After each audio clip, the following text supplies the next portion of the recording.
hope when you are listening to what's being said, you hear echoes of the different things people are talking about.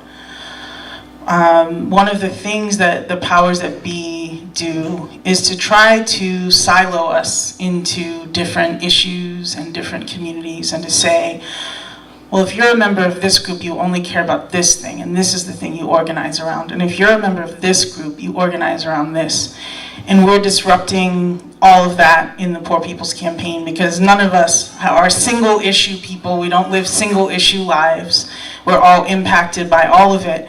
Nor will we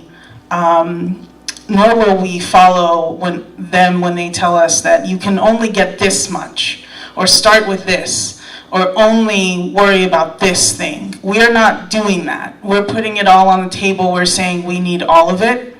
And we're going to build a movement that is big enough and strong enough and united enough to get what we need. We're going to hear now from Jennina Gorman, and more around attacks on women and children, including family separation that Marlene was talking about. Now through child welfare and attacks on the Indian Child Welfare Act. Nearly 1 in 2 children in Pennsylvania face the struggle of low-income households, and almost 1 in 3 children removed from their families were removed because of poverty. Jennina. My name is Jennina Gorman. I currently live in Blair County, Pennsylvania. You may not know it by looking at me, but I am 1/2 Iroquois and 1/4 Irish. In 2013, I was a single mother with 5 small children, 12 and under. 2 of my daughters are on the autism spectrum and needed additional care. As a woman who fled domestic violence, my ex withheld support as a means of punishment, which forced us into low-income housing. I was doing everything I could to change our situation for the better. I was attending Penn State, working towards a double bachelor's degree, and I was working so that my children's needs were met. The multi-unit housing we lived in became infested with roaches. The landlord refused to pay for an exterminator, so I had to pay weekly out of pocket. Due to my housing situation, in August of 2013, my children were suddenly removed from my care. I was charged with negligence. CYS informed me that if I signed over temporary guardianship and completed their treatment plan, my children would be returned to me in 3 weeks before school started. It has now been 5 years. I have successfully completed 4 separate treatment plans, undergone 3 psychological evaluations. I have maintained a home complete with beds and a room for each child that even CYS themselves has said is suitable. I still don't have my kids. In fact, I have been denied even the basic right to visitation. None of my children have been allowed to see each other either. During court hearings, it's been revealed to me that my children have been drugged on various medications. They have been shuffled from institution to institution, and they are not doing well. This has caused unspeakable trauma.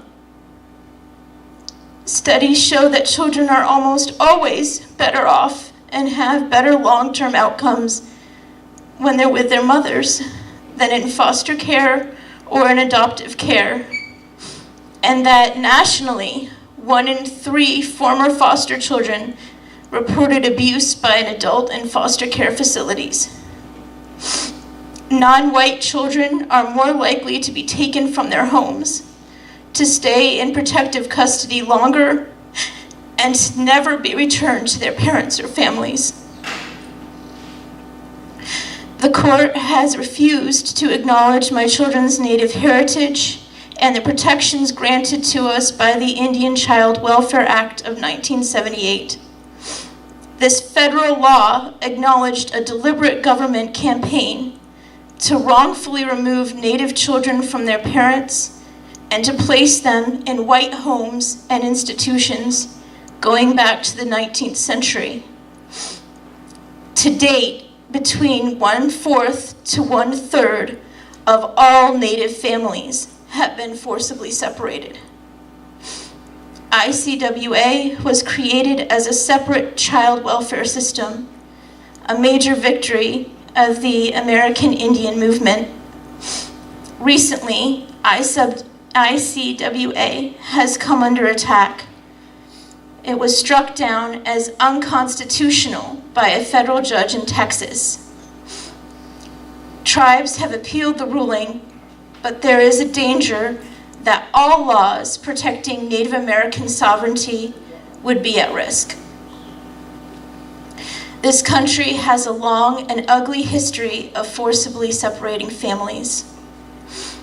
We are seeing the continuation of this brutal legacy today.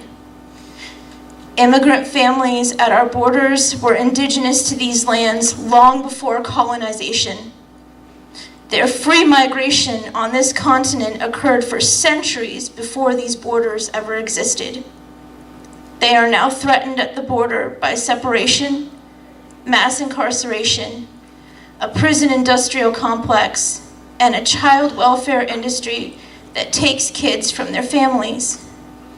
We see this in our country with American citizens whose children are taken from poor mothers like myself. But there is a glimmer of hope. Legal attention and general understanding of the wider implications is growing today. This issue is gaining national and international attention. These are not isolated incidents, but part of a movement. There is precedence for change in public awareness and opinion. We look to see those changes show up subsequently in legislation and policy as we continue to fight for them. Our plea is simple. Keep families together, including at the borders. Do not confuse poverty with abuse and neglect. Honor the treaty and sovereign nation rights of the original peoples of this land and bring our children home.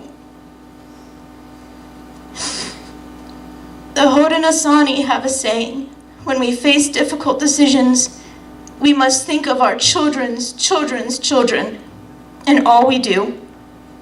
And that is why I stand with the Pennsylvania Poor People's Campaign, so that future generations won't have to fight these battles and families will no longer be separated. My children have a right to live with their family. My children have sovereign nation status rights to be recognized. I will always fight for my children's rights. I will always fight for my family. I invite you all to join me. Thank you.